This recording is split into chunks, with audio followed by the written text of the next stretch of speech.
मैंने भगवान स्वामीनारायण का ध्यान करना शुरू कर दिया है, लेकिन अभी भी मैं बुद्धि और मन के पार नहीं जा पा रहा हूँ या फिर जा पा रही हूँ। एक कमेंट कुछ ऐसा था। तो स्ट्रेट फॉरवर्ड मैं एक लाइन ऐड करना चाहूँगा। अहंकार को बुद्धि और मन के पार जाना है। अहंकार इस चैनल पर आने से पहले बहुत तरह के गुरुओं की शरण में था, बहुत तरह के कोर्सेज उसने ज्वाइन किए थे, लेकिन अहंकार कहीं पहुंच नहीं पाया।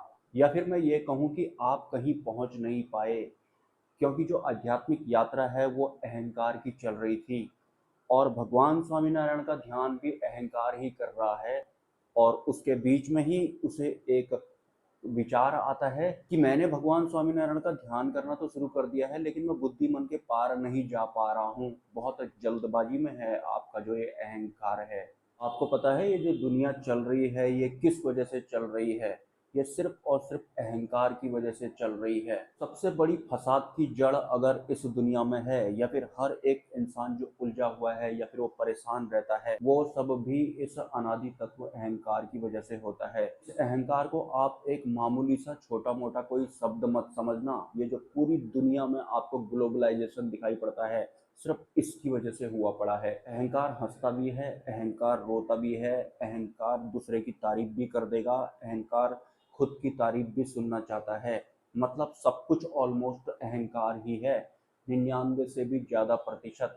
थोड़े दिन पहले आपने एक दुर्घटना के बारे में सुना होगा। वहाँ पर एक ह्यूमन सरकार से बोल रहे थे कि तुम क्या मुझे 1 करोड़ दोगे, मैं तुम्हें 2 करोड़ देता हूँ, हमारे जो बॉडी है वो हमको वापस करो। ये सब अहंकार ही होता है। अहंकार सुख में भी रिएक्ट करता है, अहंकार दुख में भी रिएक्ट करता है।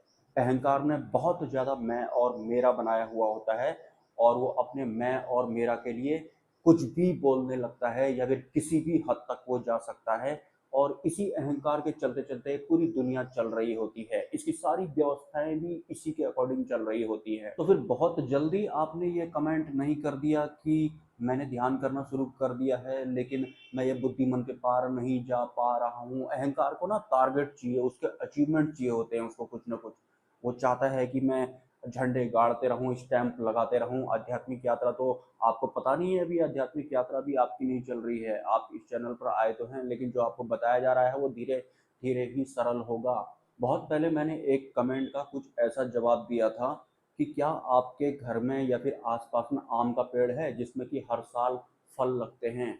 मैंने बोला था कि इस बार उस आम के पेड़ में जो भी फल लगेंगे उसको वैसे का वैसा ही रहने देना, ना कोई तोड़ना ना कोई खाना। लेकिन उस मतलब को कोई समझ नहीं पाए थे। उन्होंने कमेंट किया था कि आपने जो ये जवाब दिया है ये तो कुछ अलग ही हिसाब का लग रहा है। वो यही वाला था। हर चीज इस दुनिया में जो जो दिखाई पड़ती है, अहंकार उसमें मतलब निकालने लगता है। अहंकार में बुद्धि मन वगैरह सब शामिल होता है, चित्त वगैरह सब शामिल होता है, मतलब अंतकरण शामिल होता है अहंकार में। तो फिर अहंकार एक आम के पेड़ के बारे में भी ये सुन नहीं पा रहा है, या उसे अटपटा सा लग रहा है कि एक आम के पेड़ में फल लगते हैं तो वो खाने भी नहीं है, जैसा है वैसे ही छोड़ देने हैं।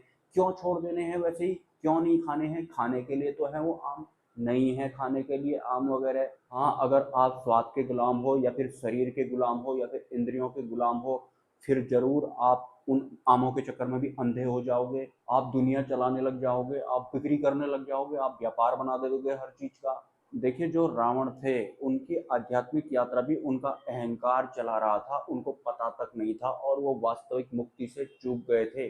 शरीर में उनकी दृढ़ आसक्ति थी। इस शरीर के साथ साथ ही वो स्वर्ग लोग भी जाना चाहते थे।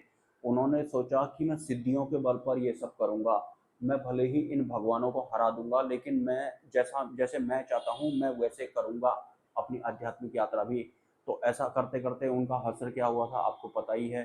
शरीर का मोह त्याग पाए नहीं, वो संसार का मोह वो त्याग पाए नहीं थे। और हाँ, ये जो अनादि तत्व होते हैं, या फिर ये जो मन बुद्धि चित्त अहंकार वगैरह होते हैं, ये आपको जी रहे होते हैं।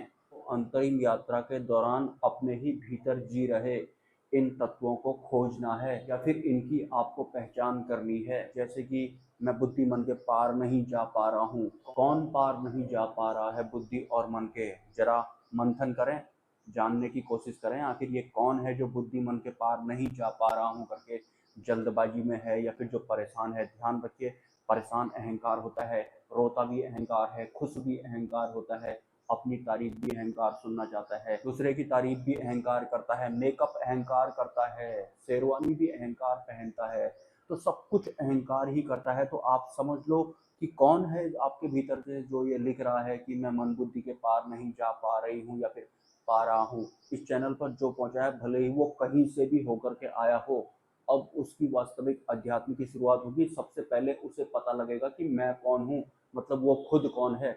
सबसे पहले उसे पता लगता है कि मैं तो अहंकार हूँ, जो अपने ही बारे में पता करना चाह रहा है कि मैं हूँ कौन आखिर। तो सिंपली मैं अगर अहंकार हूँ तो मेरी आध्यात्मिक यात्रा भी अहंकार की चल रही है, बुद्धिमान के पार भी अहंकार को ही जाना है, भगवान स्वामीनारायण का ध्यान भी अहंकार ही करेगा। शुरुआत में तो यही सब करता है। आपको इस अहंकार के बारे में पता लग ही जाता है तो फिर इससे पीछा कैसे छूटेगा, क्योंकि अनादिकाल से ये ऐसे ही चल रहा है। और जिसके थोड़े बहुत पुण्य कर्म स्टार्ट हो जाते हैं तो वो भगवान स्वामीनारायण वाली व्यवस्था में आ जाता है। बाकी लोग तो ऐसे ही बेहोशी में आते हैं, बेहोशी में शादियां करते हैं, बेहोशी में ही वो लोग इस दुनिया से चले जाते हैं। फिर वो नकली बाबाओं के, नकली गुरुओं के या फिर नकली परमात्माओं की शरण में आ जाते हैं या फिर उनके ट्रैप में आ जाते हैं। और उसी तरह के बुद्धि और मन उसके ढल जाते हैं। उनको पता भी नहीं होता है कि बुद्धि मन होते क्या हैं, इनके तल से ऊपर होता क्या है, या फिर क्यों कहा जाता है कि बुद्धि मन माया का तल एक अलग तल होता है और परमात्मा का क्षेत्र अलग होता है। अलग होने का मतलब ये नहीं है कि वो कहीं और वो कहीं और होते हैं, होते सब साथ में ही हैं। तो आपको जल्दबाजी नहीं करनी है। जल्दबाजी अहंकार करता है, हर चीज अहंकार ही कर रहा है।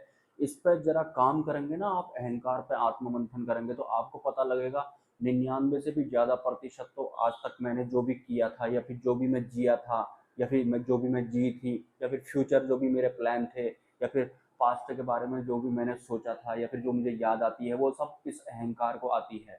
यही पुरानी यादों के सहारे जिंदा रखता है। और अगर पुरानी यादें थोड़ी कमजोर होती हैं तो फिर ये फ्यूचर प्लान करने लगता है कि भविष्य में क्या होगा, या फिर ये चिंता भी करने लगता है कि मेरे भविष्य का क्या होगा। कुछ इस तरह का ये अहंकार होता है। टोटल मिला करके जो आम इंसान कहीं पहुंच ही नहीं पाता है, जो भी भगवान स्वामीनारायण वाली व्यवस्था में नहीं आता है, सिंपली वो कहीं नहीं पहुंच पाता है। सीधी और सरल भाषा में आपको बताऊं तो जो भी नए लोग इस चैनल से जुड़े हैं, जो भगवान स्वामीनारायण का ध्यान कर रहे हैं, तो वो कोशिश करें कि वो वर्तमान में रहें।